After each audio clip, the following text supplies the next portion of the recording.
La leyenda del Urutaú.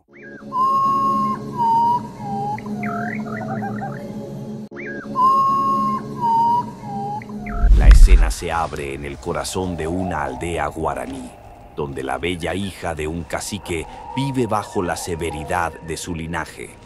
Su mirada, sin embargo, se fija en un hombre que jamás podrá poseer, un apuesto y bravo indio, prisionero de guerra de su propio padre. El dolor de la joven es palpable. A pesar de sus ruegos y lágrimas ante el cacique, este le niega el permiso para unirse en amor con el joven cautivo.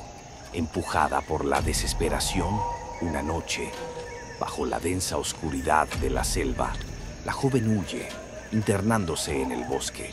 El cacique, apenado por la huida, consulta inmediatamente al payé de la tribu.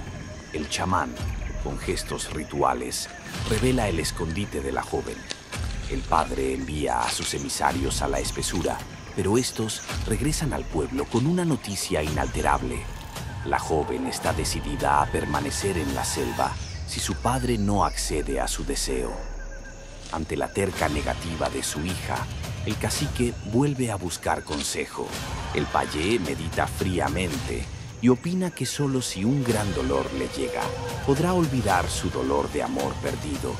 Los emisarios, actuando bajo el cruel dictamen del chamán, vuelven a la selva. Se acercan a la joven y le transmiten la noticia más devastadora. Su padre y su madre habían muerto en una gran tragedia.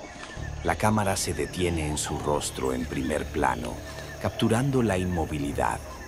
La joven permanece inmutable, con sus hermosos ojos abiertos y fijos en la lejanía. Ni siquiera la muerte de sus progenitores logra doblegar o quebrar su pena inicial.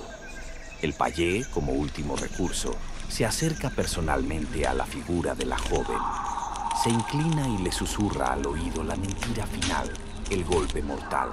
Su amor había muerto. Ante esta dolorosa y trágica noticia, el cambio es instantáneo y visceral. Su cuerpo tembló y se sacudió violentamente. En un instante de metamorfosis, la joven se convirtió en un ave, el Urutaú. Desde ese instante, el Urutaú está condenado, vive solitaria y casi invisible en la selva.